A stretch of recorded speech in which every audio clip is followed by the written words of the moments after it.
Bismillahirrahmanirrahim. Assalamualaikum warahmatullahi wabarakatuh. Waalaikumsalam. Alhamdulillahirabbil alamin wassalatu wassalamu ala sayyidina Muhammad wa ala alihi washabihi ajmain. Rabbi zidni ilma Allahumma anfa'ni bima 'allamtani wa 'allimni ma yanfa'uni warzuqni ilman yanfa'uni. Dipancarkan dari Jalan Masjid Silaturahim nomor 36 Kalimanggis, Cibubur, Bekasi, Radio Silaturahim dan Rasil Visual untuk Islam yang satu. Ikhwan akhwat yang dirahmati Allah SWT, senang sekali saya Angga Aminuddin dapat kembali menyapa Anda dimanapun Anda berada yang dapat mendengarkan dan juga menyimak siaran kami. Semoga kabar Anda di kesempatan kali ini dalam keadaan sehat walafiat. Senang sekali saya hadir dalam acara sahur bersama tokoh. Dan tokoh kali ini akan kami hadirkan ke tengah-tengah Anda adalah tokohnya Kota Bekasi gitu ya. Sekarang beliau masih menjabat wakil wali Kota Bekasi, yaitu Ustadz Ahmad Syaihu. Alhamdulillah telah bersama kami. Assalamualaikum warahmatullahi wabarakatuh. Waalaikumsalam warahmatullahi wabarakatuh. Baik, Ustadz, apa kabarnya Ustadz? Alhamdulillah sehat.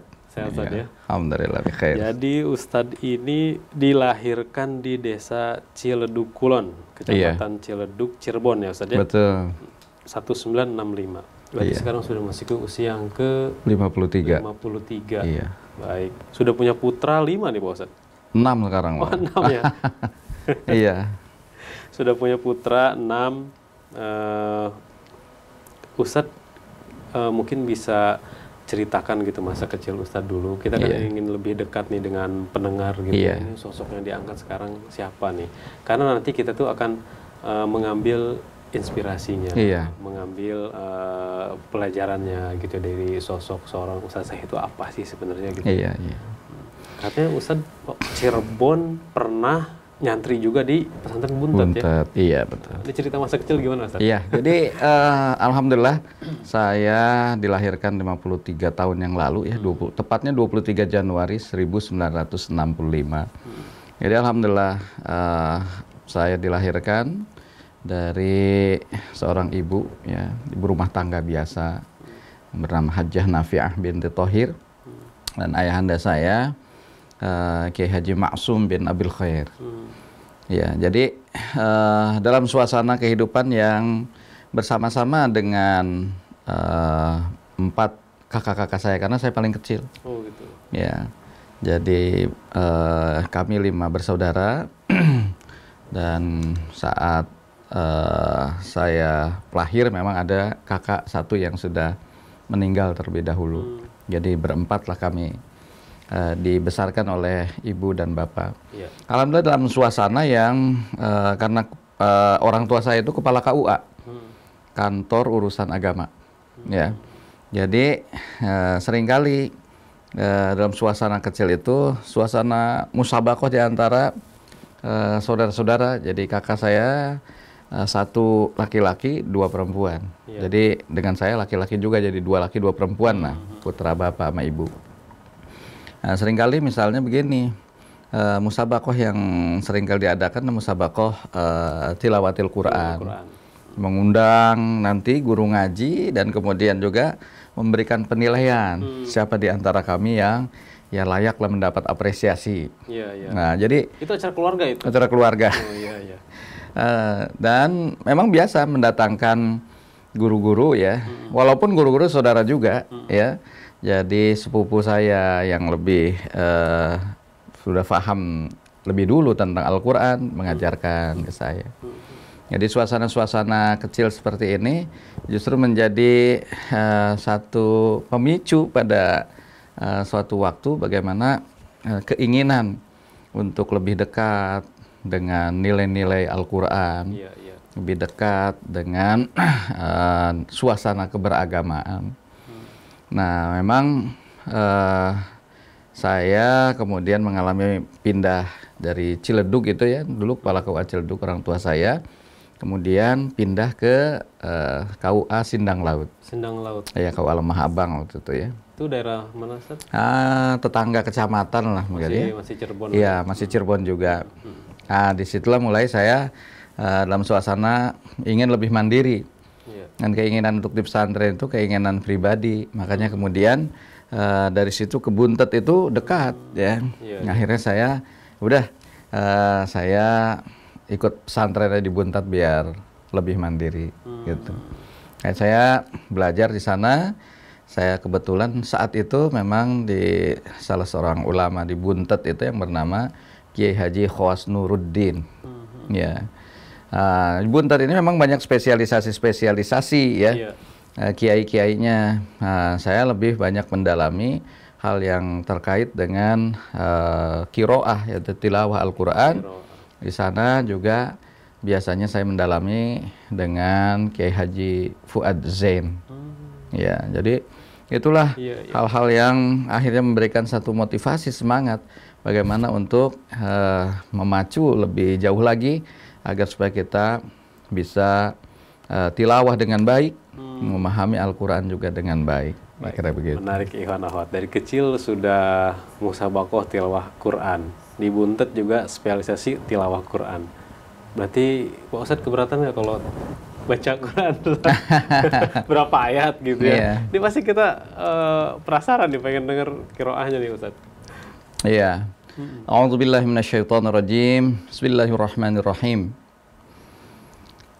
Ya ayyuhalladzina amanu athi'ullaha wa rasulahu wa la tawallaw anhu wa antum tasma'un. ولا تكونوا كالذين قالوا سمعنا وهم لا يسمعون إن شر الدواب عند الله الصم البكم الذين لا يعقلون ولو علم الله فيهم خيرا لأسمعهم ولو أسمعهم لتولوا وهم معرضون يا أيها الذين آمنوا استجيبوا لله وللرسول إذا دعاكم لما يحييكم واعلموا أن الله يحول بين المرء وقلبه وأنه إليه تحشرون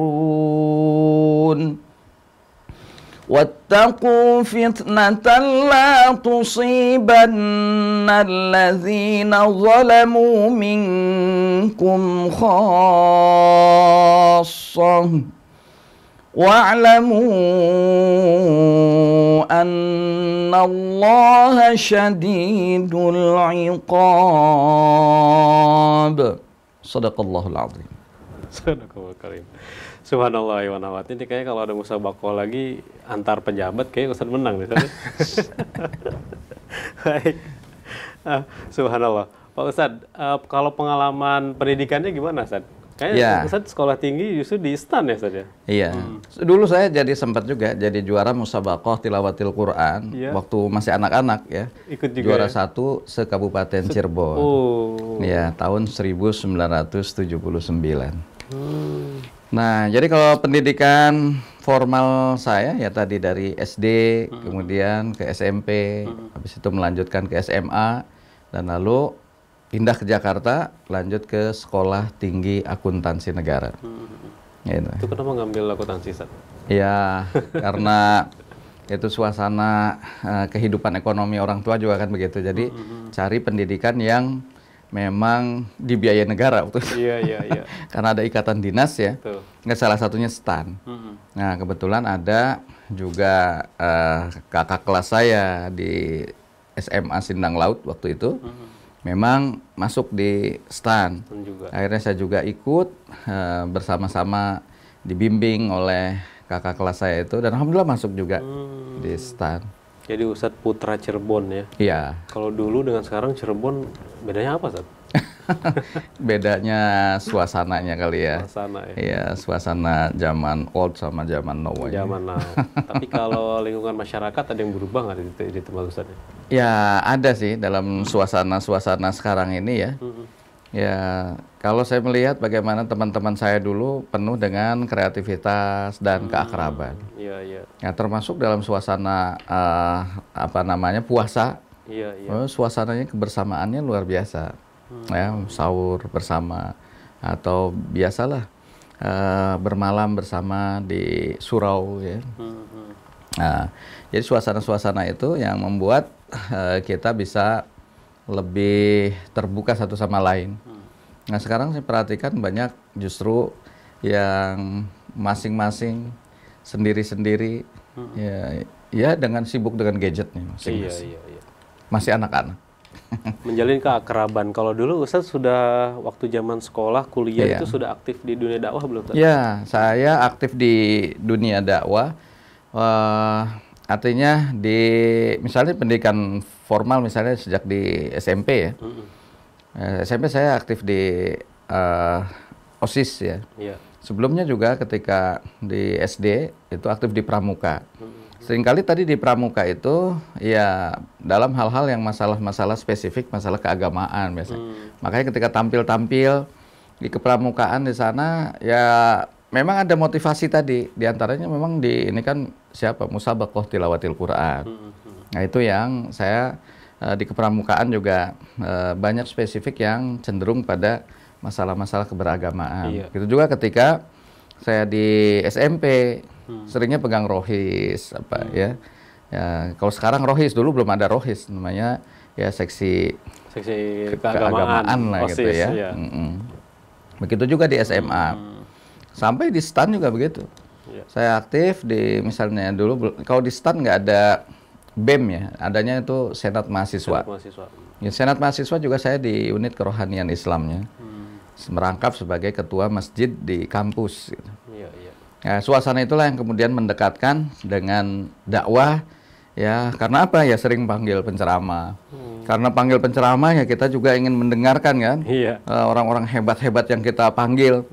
Kan banyak belajarlah dari para guru, masyayikh yang memang mereka banyak berkecimpung di dalam dakwah.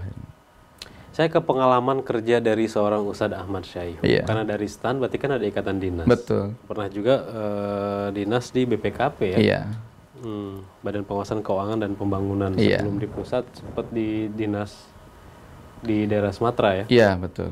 Itu pengalaman kerja tuh bagaimana Pak Ustadz? Ya, jadi memang sebelum masuk ke pengalaman kerja, kami itu diberikan dari kakak-kakak kelas, biasalah sering sharing ya, bagaimana mengatasi dan problematika seputar dunia kerja ke depan. Karena dunia kerja sebagai auditor ini adalah dunia kerja teamwork ya. Jadi nggak seluruh teamwork mungkin sama persepsinya. Nah, dan sudah juga digambarkan bagaimana tantangan-tantangan yang dihadapi. Ya, tantangan mempengaruhi misalnya satu opini atau satu temuan, misalnya dengan untuk keuntungan finansial perorangan, bahkan dengan berbagai cara-cara untuk ya menundukkan auditor lah kira-kira gitu.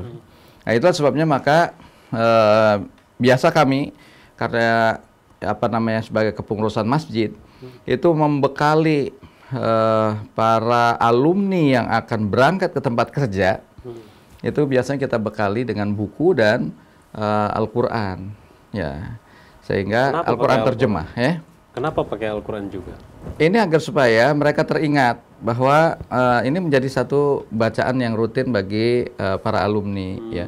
Yang kedua, kalau ada permasalahan juga, ya ini bisa jadi kajian tadabbur. Yang ketiga, ini sebagai pengikat.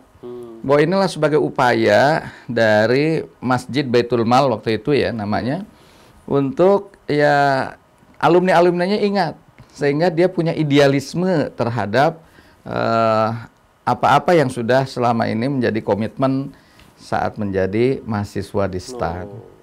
Nah, jadi ini yang ya itu cara kami ya, upaya untuk termasuk saya juga dapat juga.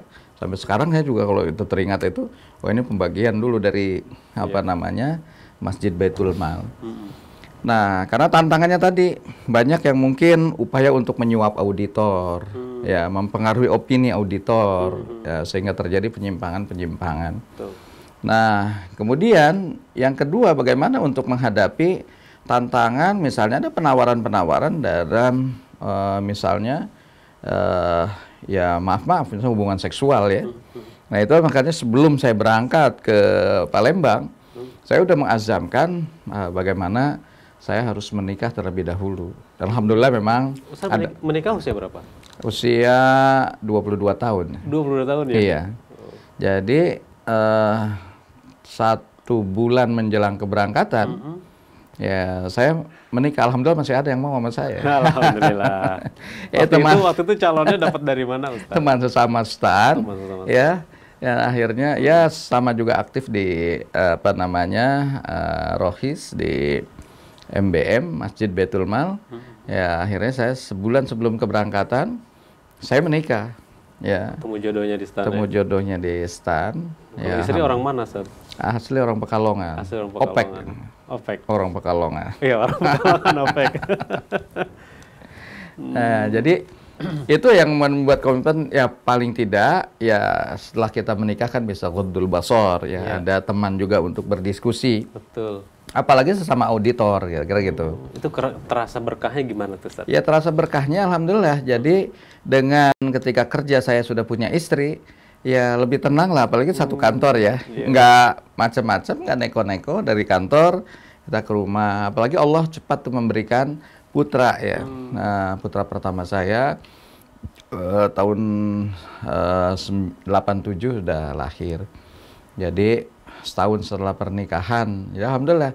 Jadi banyak disibukkan dengan aktivitas membesarkan anak. Berarti kan itu baru merintis kerja, lalu langsung menikah, masih muda, sudah punya anak juga.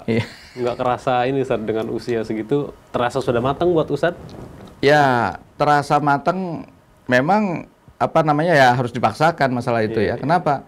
Saya kira usia 22 tahun, apalagi kita sudah punya kerjaan ya menjadi sebuah hal yang tanggung jawab. Kalaupun misalnya tadi kita nggak kunjung menikah, malah yang saya khawatirkan tadi bisa ada godaan-godaan yang justru bisa menjerumuskan kita dalam masalah-masalah tadi seksual dan sebagainya. Pak Ustadz, dari pengalaman bekerja sebagai auditor itu sebenarnya mengaudit keuangan negara tuh bagaimana sih, Ustaz? Ya, artinya dalam pola-pola kerja kita tadi saya katakan itu sebagai teamwork ya. Ya, kalau saya sebagai anggota tim maka akan tentu diawasi atau di dalam koordinasi ketua tim. Dan ketua tim juga nanti akan ada lagi pengendalinya sampai kemudian pada akhirnya adalah kepala kantor ya. Nah, ini kerja-kerja bersama. Nah, oleh karena itulah ini harus memang kadang-kadang orang-orang yang ya sepaham gitu. Maka sebelum saya melakukan audit, ya saya jelaskan dulu prinsip-prinsip saya di dalam masalah-masalah ya kerja-kerja itu. Ya saya katakan bahwa bagaimanapun ya saya punya idealisme yang harus juga dihormati oleh anggota tim yang lain. Nah, ini yang saya sampaikan, termasuk ketua timnya. Ketua tim ini yang karena menentukan bagaimana kita juga tidak ya disetir sedemikian rupa oleh ketua tim, karena tadi kita punya idealisme lah untuk mengupayakan kebenaran itu.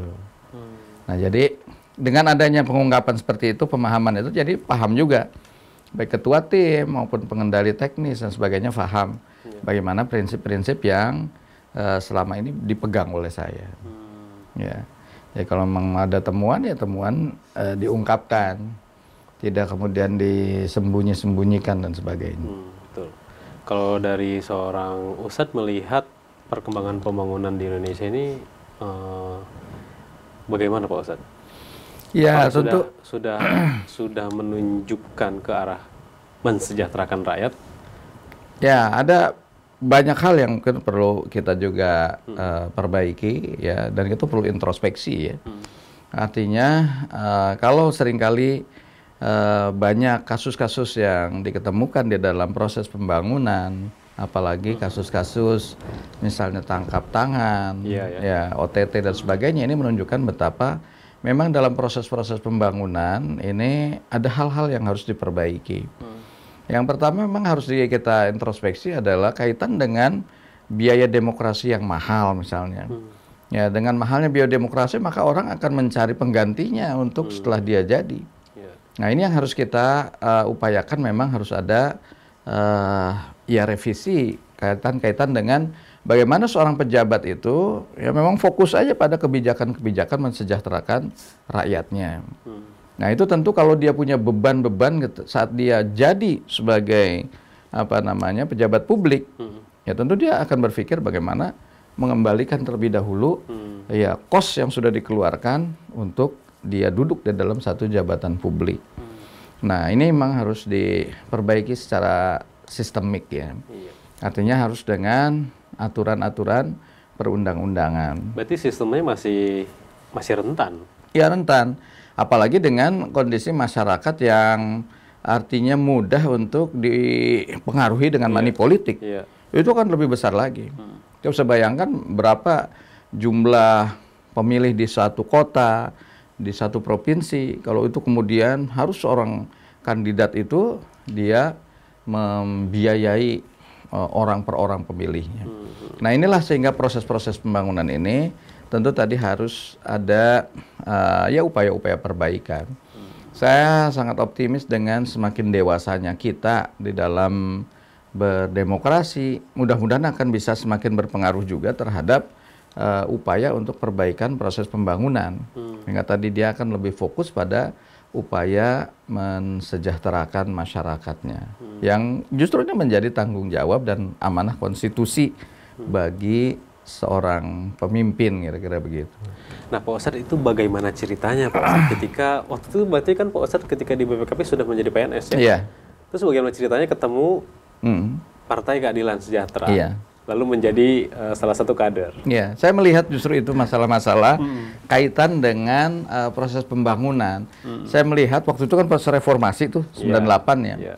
Dan di situ saya melihat ada peluang untuk masuk ke jabatan-jabatan publik dan kemudian memperbaiki berbagai tatanan.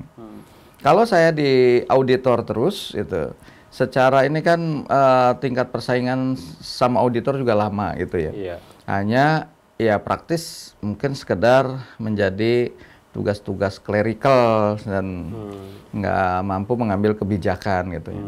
Nah, ini yang kemudian saya manfaatkan pada tahun 2004 saya mengajukan pengunduran diri dari PNS ya di Badan Pengawasan Keuangan dan Pembangunan ya, untuk masuk sebagai salah satu calon anggota DPRD di Kota Bekasi.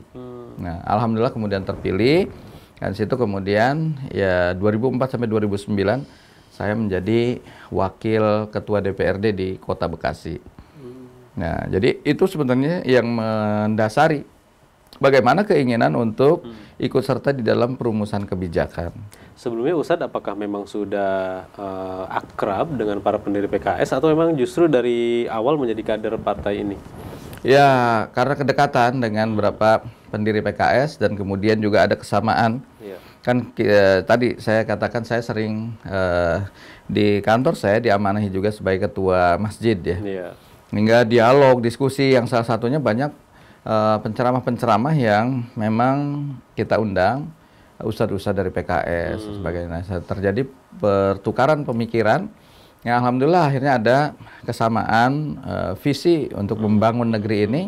Ya, akhirnya saya ketika ditawari mau nggak jadi anggota legislatif dari PKS ya, saya tadi setelah saya konsultasikan, ajak dialog dengan istri, ya sudah nggak apa-apa, akhirnya saya keluar pada tahun 2004 itu. Baik.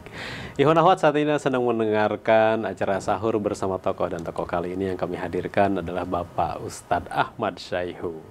Kita tadi sudah mendengarkan cerita beliau di masa kecil gitu ya, lalu cerita beliau masa sekolah, riwayat pendidikannya, pengalaman kerjanya gitu ya, lalu berkenalan di dunia politik melalui Partai Keadilan Sejahtera. Nah, jadi Pak Ustadz 2004 itu satu periode ya jadi anggota DPRD. Di Kota Bekasi satu periode. Setelah itu saya ke provinsi. 2009 saya jadi anggota DPRD di provinsi. Ketika itu saya diamanahi sebagai ketua fraksi dan juga sebagai sekretaris Komisi C yang membawahi keuangan dan BUMD. Baik. Nah, Pak Ustadz, dari pengalaman menjadi anggota legislatif, bagaimana waktu itu Pak Ustadz menjawab stigma negatif anggota dewan gitu ya? Iya, itu saya menjawab dengan bagaimana lebih dekat dengan masyarakat, ya. Dan kita tunjukkan hasil-hasil kerja-kerja kita selama di dewan. Misalnya kaitan dengan tugas-tugas saya sebagai anggota dewan punya upaya untuk legislasi, ya, artinya pembuatan kebijakan dalam aturan perundangan dalam bentuk perda. Nah, kemudian kita tunjukkan pada masyarakat keberpihakan saya sebagai anggota dewan terhadap upaya-upaya untuk menumbuh kembangkan perekonomian umat. Nah, saya tahun 2005 itu membentuk BUMD yang bernama BPRS Patriot. Patriot. Iya. Khas Bekasi nih kalau Patriot. Iya, Bekasi, khas Bekasi. Iya, khas Bekasi kalau kata. Alhamdulillah sampai sekarang masih eksis dan pertumbuhannya justru sangat membanggakan. Iya, iya. Jadi ini salah satu ketika ditunjukkan begitu masyarakat juga bisa merasakan, oh iya. Kemudian ketika itu juga muncul saya dengan kawan-kawan di DPRD juga karena kekhawatiran melihat fenomena banyaknya anak-anak yang mengkonsumsi minuman keras. Dan itu dijual secara ilegal, ya. Misalnya bukan dalam bentuk kemasan-kemasan yang bagus, tapi bahkan dalam bentuk plastik. Ya, kemudian masukkan kantong kresek begitu. Itu dikonsumsi anak-anak sekolah. Kita prihatin, makanya kemudian dan bebas lagi didapatkan. Bebas. Nah, makanya kemudian tadi kita berusaha mengatur itu, maka terbitlah perda tentang pembatasan penjualan minuman keras. Kita nggak melakukan pelarangan sama sekali karena memang ada peraturan dari Menteri Perdagangan yang memang masih memperbolehkan. Iya, iya. Ya, tapi akhirnya kita membatasi aja. Boleh dijual asalkan di lokasi-lokasi yang sudah ditentukan. Misalnya hotel berbintang 5 dan itu pun yang mengkonsumsinya adalah para tamu-tamu di hotel itu. Jadi dengan pembatasan itu ini menyelamatkanlah anak-anak sekolah yang peredaran-peredaran minuman keras yang liar itu. Ya. Atau yang ketiga juga misalnya kita menerbitkan perda tentang larangan perjudian. Yang konsekuensinya adalah pemerintah kota tidak boleh mengeluarkan izin satu tempat untuk perjudian. Jadi bisa dikatakan kalau ada tempat perjudian di Kota Bekasi itu ilegal. Karena nggak memungkinkan ada tempat yang diberikan izin untuk tempat lokasi perjudian. Iya. Ini sekali lagi sebagai satu proteksi ya, bahwa kita ingin masyarakat yang ada di Kota Bekasi ini ya terlindungi. Betul. Jangan sampai kemudian justru kerusakan-kerusakan moral ini semakin merajalela di Kota Bekasi. Nah, Pak Ustadz, pasca reformasi kan dari daerah yang mengeluarkan perda syariat kan cukup signifikan gitu ya. Perkembangannya hingga saat ini walaupun ada yang beberapa dibatalkan. Pandangan Ustadz, perda syariat di beberapa daerah khususnya di negara Indonesia itu strategis apa sih?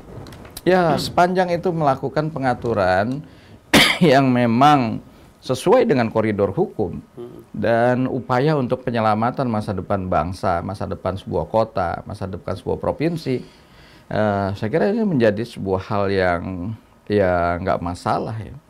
Maka dari sekarang sampai dengan saat ini juga perda-perda itu nggak mengalami penganuliran ya. Ya masih tetap berlaku. Ya, artinya untuk BPRS tetap sampai sekarang justru memberikan kemanfaatan bagaimana memberdayakan masyarakat di Kota Bekasi ini. Nah, jadi inilah yang harus kita lakukan.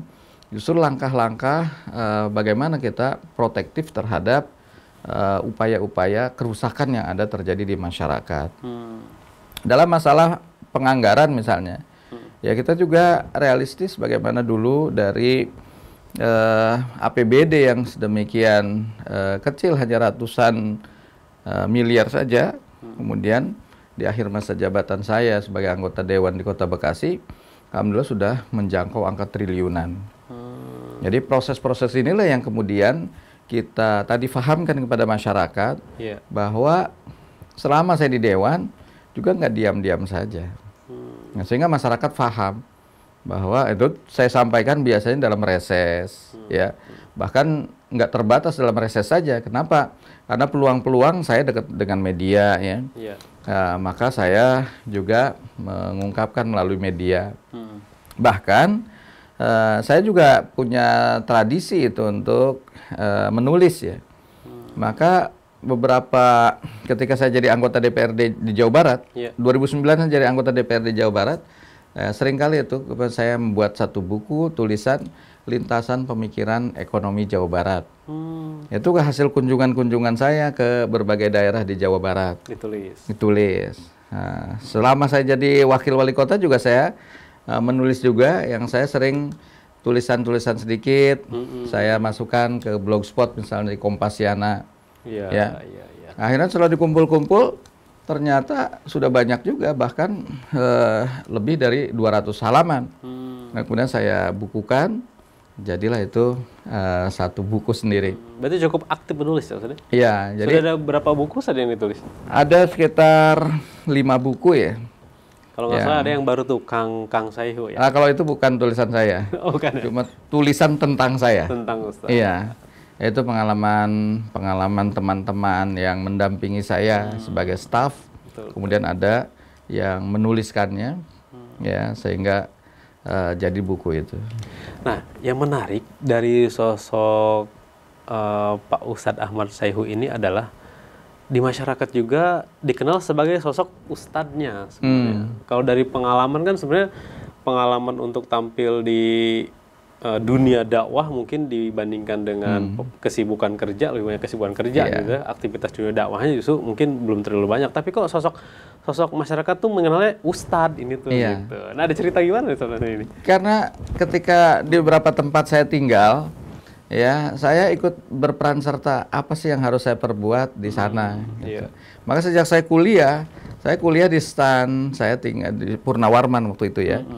Saya tinggal di Jalan Wijaya 2. Ya, di lingkungan situ saya dekat dengan masyarakat bawah di musola itu, Al Muslimun namanya. Nah, di situ saya coba koordinasi, ya, dengan remaja-remaja masjid sana. Apa sih yang bisa kami bantu itu? Akhirnya karena banyak anak-anak di situ juga yang usia-usia sekolah pengen belajar Al-Qur'an. Akhirnya saya mengajar Quran di situ. Nah, saya koordinir beberapa teman-teman yang bisa membaca. Alhamdulillah akhirnya kita bergantian, ada yang mengajar Quran, ada yang mengajar juga secara bahasa, ada yang mengajar yang lain-lain, banyak. Nah, akhirnya justru tadi karena saya yang tadi mengajarnya Al-Qur'an, ya, maka dari itu sering saya disebut-sebut ustadz apa segala macam. Nah, apalagi ketika kemudian di kantor juga saya karena sering mengelola masjid, orang menyebutnya juga ustadz gitu kan. Sampai akhirnya saat saya juga tampil memberikan beberapa, ya, pemikiran kaitan dengan nilai-nilai keislaman di beberapa stasiun televisi, akhirnya orang semakin menyebut saya ustadz gitu. Itu mungkin, ya. Baik, Ustadz Ahmad Sayhu kan putra Cirebon. Iya. Berarti kan putra Sunda. Nah, biasanya nyuruh Sunda tuh, ya. Biasanya tuh.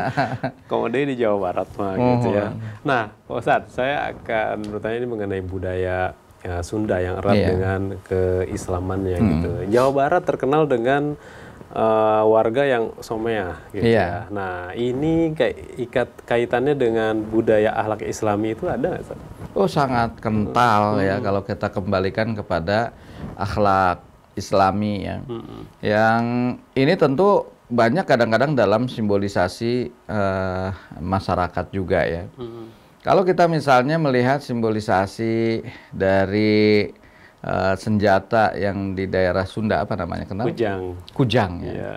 Ya, kujang ini juga kita melihat bagaimana itu penuh dengan nilai-nilai filosofis yang, ya, saya tangkap dari nilai-nilai keislaman. Oh gitu, Ustaz? Iya. Jadi Kujang ini ya salah satu yang versi menyebutkan ini sing kukuh kana piwejang. Harus kokoh dengan apa namanya ya piwejang gitu. Wejangan apa? Iya. Mun ngomong urah dek bohong, ya kalau berbicara jangan berbohong. Mun janji kudunu pasti. Kalau berjanji sesuatu yang realistis dan bisa direalisasikan. Gitu. Makanya kujang ini kalau dilihat itu, jadi senjata itu ada titik 3 itu. Iya, iya. Ya. Nah, ini titik 3 ini yang sangat menentukan bagaimana selamat tidaknya manusia. Makanya titik 3 ini. Titik 3 itulah yang disebut dengan ya, ucapan kita, laku perilaku kita, ya, tekad dan tekad kita. Jadi ucap, tekad, laku. Jadi 3 inilah yang akan mempengaruhi satu titik di depannya. Itu selamat tidaknya manusia. Nah, jadi sungguhnya ini banyak filosofi dan nilai-nilai keislaman pada masyarakat sana. Dan kalau kita lihat gagang kujang itu, itu adalah apa namanya, maung gitu ya, harimau. Nah itu sering orang menyebutnya itu maung, itu adalah manusia unggul. Maung. Manusia unggul ya singkatan. Jadi kita harus menjaga manusia unggul, dan tentu manusia unggul ini adalah bagaimana kita melihat sosok kepribadian agung Rasulullah SAW.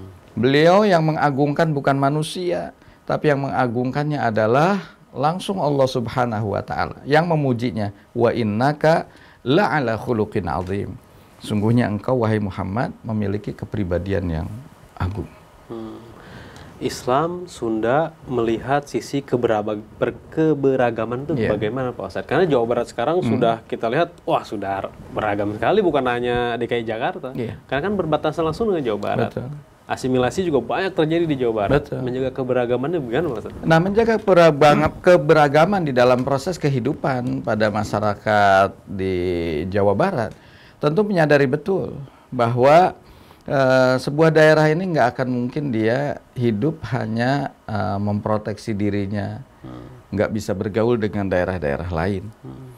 Sehingga ketika ada orang datang juga diterima, apalagi itu tadi sikap someh kayak semah ya. Bagaimana sikap yang kalau ada orang bertamu juga dihormati betul.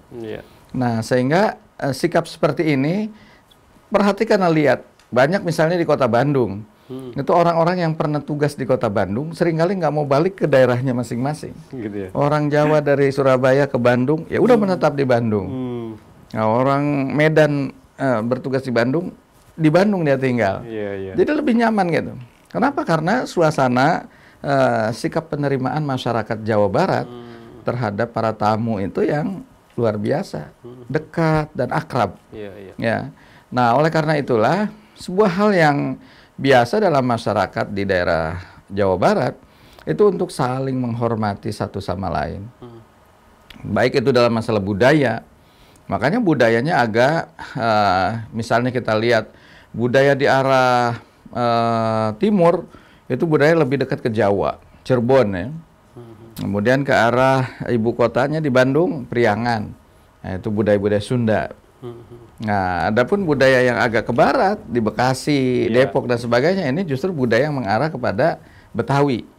Nah, tapi itu bukan sebuah permasalahan ya yang harus kemudian apa namanya menjadi pemecah belah dari Jawa Barat. Tidak, tapi justru ini menjadi sebuah kekayaan budaya yang justru saling dihormati satu sama lain. Ya. Begitu juga masalah-masalah dalam perbedaan-perbedaan pemikiran, ya, maupun perbedaan-perbedaan dalam masalah keyakinan, keberagamaan. Karena tentu kita sudah tertuntun dengan nilai-nilai keislaman, lakum dinukum waliyadin, ya, bahwa bagi kamu agamamu, bagiku agamaku. Saling menghormati ini sebuah sikap yang memang harus ditunjukkan dalam perilaku-perilaku keseharian.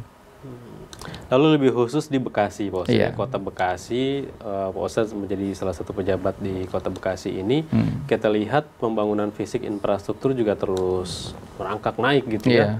Konsep megapolitan pun sempat ada gitu ya. Nah, sekarang konsep pembangunan jiwa masyarakatnya apakah sudah apa ya, setara, sejajar dengan pembangunan fisiknya? Ya, memang untuk mengukur kesetaraan proses pembangunan ini agak sulit juga ya. Tetapi kita berupaya. Upaya-upaya yang dilakukan tentu ini sesuatu hal yang terus dilakukan oleh pemerintah kota. Ya, artinya pemerintah kota juga sudah melakukan upaya-upaya. Misalnya begini, menyertakan berbagai keterlibatan masyarakat dalam proses pembangunan. Nah, sehingga masyarakat itu sedemikian menjaga hasil-hasil pembangunan secara bersama-sama. Nah, sebaliknya, pemerintah kota juga memberikan apresiasi dan penghargaan pada elemen-elemen yang telah memberikan dukungan terhadap kelancaran proses pembangunan. Contoh misalnya, pemerintah kota sangat terbantu dengan kinerja-kinerja yang dilakukan oleh para RT, ketua RW. Kalau ada masyarakat yang mengeluhkan suatu persoalan, pasti dia malam-malam pun mengetuk ketua RT. Pak, ada pencurian. Pak, ada kejadian perampokan, ada masalah berbagai macam. Bahkan sampai ada orang melahirkan juga mengetok mungkin ketua RT. Ya, di malam hari. Maka tentu sebagai pemerintah kota, nah, kita mengapresiasi lah bahwa tugas-tugas yang sedemikian berat itu, ya akhirnya pemerintah kota memberikan apresiasi berupa insentif pada ketua RT. Ya. Alhamdulillah kita bisa berikan sebesar 1,5 juta per bulan. Nah, begitu juga RW 2 juta per bulan. Saya yakin itu pun bukan untuk memperkaya diri sendiri ya. 2 juta bagi RW juga mungkin untuk beli pulsa, untuk mengatasi permasalahan-permasalahan masyarakatnya. Habis. Mungkin lebih banyak nombok juga. Nah, tapi ini sebagai apresiasi, ya sebuah hal yang cukup membantu akhirnya untuk bisa mobilitas RT RW itu dalam kaitan membantu pelayanan di masyarakat. Nah, begitu juga kader-kader posyandu ya. Yang mereka ini adalah tumpuan bagaimana tadi menjaga kualitas anak-anak kita. Saya jangan sampai ada anak-anak yang nggak berkualitas kena busung lapar. Nah, makanya kita berikan tugas pada mereka untuk keliling, jangan cuma sekedar bekerja sebulan sekali. Keliling, mendata dan mendatangi masyarakat. Apakah ada masyarakat yang memang sakit? Kalau memang ada, segera bawa ke rumah sakit atas biaya pemerintah kota. Makanya kepada elemen masyarakat yang seperti ini, ya kita juga memberikan insentif 400.000 per bulan. Nah, sehingga kalau kader-kader posyandu itu sekarang kalau nimbang bayi itu akurat. 8 kilo tuh. Nggak dikurangin. Iya, karena udah semangat dia. Takut insentifnya dikurangin juga. Baik, Pak Ustadz, kita jeda dulu. Iya. Lanjut ke sesi kedua sebagai penutup. Ikhwan akhwat, tetaplah bersama kami di acara Sahur Bersama Tokoh. Kami akan segera kembali.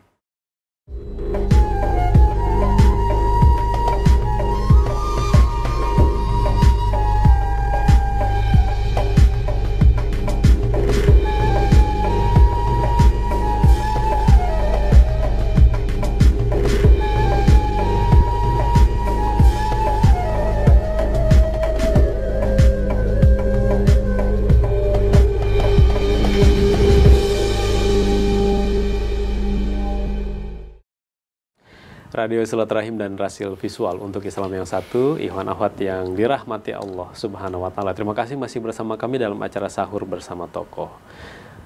Tadi di sesi pertama Ustadz Ahmad Syahihu sudah banyak cerita gitu ya. Banyak sekali ceritanya. Bahkan tadi juga sempat tilawah Quran juga yang subhanallah gitu ya. Ini Rosid sama Robi harus belajar nih, supaya belajar baca Qurannya bisa sebagus tadi gitu ya. Baik Ustadz, kita kembali menyapa pendengar. Jadi Ustadz ada 6 putra-putri? Iya, betul. Sudah ada menantu juga, Ustadz? Sudah 2. Sudah ada 2. Iya. Udah punya cucu kayaknya? Sudah punya cucu juga, 2 juga. Cucu 2 juga. Kalau saya lihat dari catatan ini ada Muhammad Kamil ya. Iya. Ini alumni Trisakti ya Ustaz ya. Ada juga Muhammad Yasir alumni ITB. Ada juga Sarah Karima alumni UI. Mutiah alumni Perbankan Islam nih ya. Iya. Lalu ada Izudin Hamas nih. Iya. Ustaz. Sekarang masih kuliah kali ya? Kuliah di Fakultas Sastra Universitas Pajajaran. Di Unpad. Iya. Lalu ada yang bungsu Aisyah Masih Wafasyah. kelas 2 sanawiyah di Pondok Pesantren Husnul Khotimah Kuningan. Iya. Kalau waktu pas masih serumah nih Pak Ustadz kan Iya. itu ya, rame dong. Oh rame, iya. Kalau Ramadan nih sahur rame dong. Sahur rame. Menu favorit apa Ustadz? Waduh, menu favorit ini istri saya banyak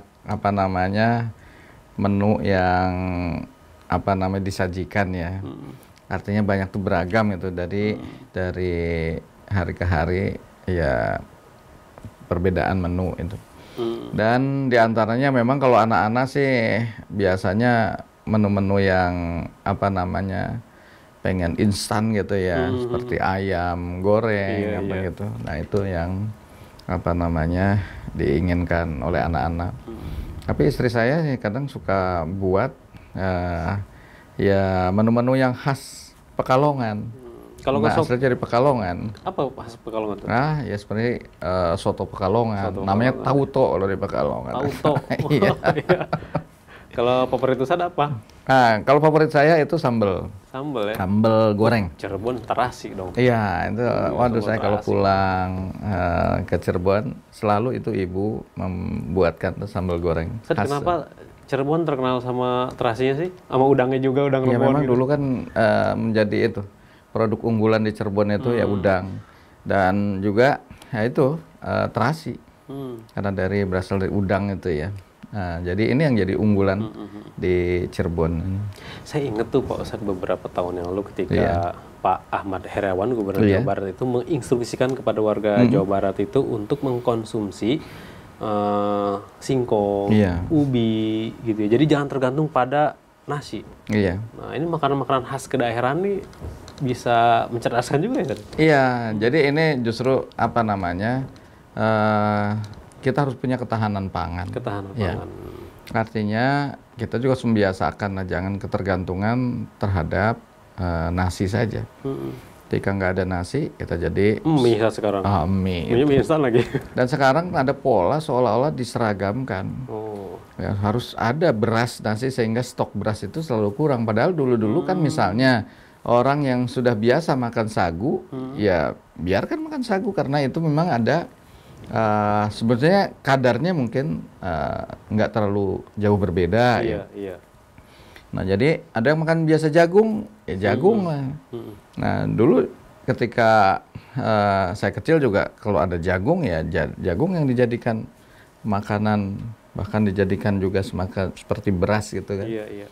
Jadi keberagaman pangan itu ya menjadi sebuah hal yang ya harus dilakukan agar supaya tadi kita punya ketahanan pangan, nggak tergantung pada salah satu produk saja, nggak tergantung pada misalnya beras saja. Pak Ustadz, kalau sosok yang paling menginspirasi Ustadz siapa sih? Baik dari tokoh agama, tokoh politik atau keluarga? Ya tentu yang paling menginspirasi adalah ya orang tua saya ya. Ya artinya yang saya pernah dapat didikan langsung dari beliau ya. Ya, yang kedua adalah itu ustadz atau guru saya di pesantren. Ada guru saya di pesantren tuh namanya Kiai Haji Khawas Nuruddin, di mana saya tinggal di sana. Sekarang masih ada, Ustadz? Udah almarhum, ya? udah meninggal. Begitu lembut dan sayangnya kepada santri-santri ya. Saat membangunkan pun dengan sesuatu yang halus. Dia membangunkan anak-anak santri-santrinya itu ya hanya dengan sorban yang dia pakai karena di ya bukan dipukul kencang begitu. Bukan dikebot ya. Iya. Tapi di lus-lus ya. Iya. Sehingga anak-anak pun merasakan ya belayan kasih sayang itu ya. Iya. Dan sadar gitu bahwa ini kita sudah waktunya bangun ya. Nah, ini sesuatu hal yang luar biasa ya, tertanam bagaimana semangat kesabaran dari seorang kiai dengan jumlah santri yang sedemikian banyak, tapi masih bisa bersikap nggak terburu-buru, tapi dengan kelembutan mengajak dalam sebuah kebaikan gitu. Memang bagi pengajar, asatid, juga pembimbing itu rasa sayang, rasa sabar mungkin harus lebih diutamakan, didahulukan. Betul. Makanya ini perbedaan antara pendidikan formal dengan pendidikan di pesantren ya. Kalau pendidikan di pesantren kadang-kadang seorang anak itu sama kiainya begitu dekat, bahkan kadang kiainya juga ya menciumi ini ya santrinya, bahkan didoakan apa yang agar santrinya ini. Jadi bukan sekedar melepas begitu orang tuanya kemudian selesai itu, tapi ada ikatan emosional di mana antara santri dengan kiainya itu betul-betul ada saling mendoakan, saling membantu ya. Ya, sehingga terjadilah hubungan tadi emosional seperti halnya orang tua sendiri. Baik. Jadi sosok yang paling menginspirasi orang tua dan Pak Kiai. Iya. Kiai Khawas Nuruddin. Khawas Nuruddin gitu ya. Kalau yang jadi panutan di dunia perpolitikan siapa, Ustaz? Orang tua saya sejak awalnya beliau seringkali menisbatkan anak-anaknya ini kepada tokoh-tokoh yang sedang berkiprah. Termasuk saat saya dilahirkan, tokoh-tokokoh besar dari kalangan Nahdlatul Ulama ya, karena orang tua saya besarkan dari kalangan NU. Itu diantaranya adalah Kiai Haji Idham Khalid, ya, Kiai Haji Ahmad Syaihu. Namanya sama, Pak? Ya, akhirnya kebiasaan orang tua saya memberi nama awalnya itu Ahmad. Ya, Ahmad Saifuddin Zuhri, kakak saya yang paling besar. Karena tadi mungkin dinisbatkan kepada Saifuddin Zuhri. Oh, ada tokoh juga waktu itu ya? Kiai juga ya? Iya. Nah, kakak saya yang laki-laki yang di atas saya itu adalah Ahmad Siddiq. Ya. Jadi ketika sudah yang ketiga, ada namanya Ahmad.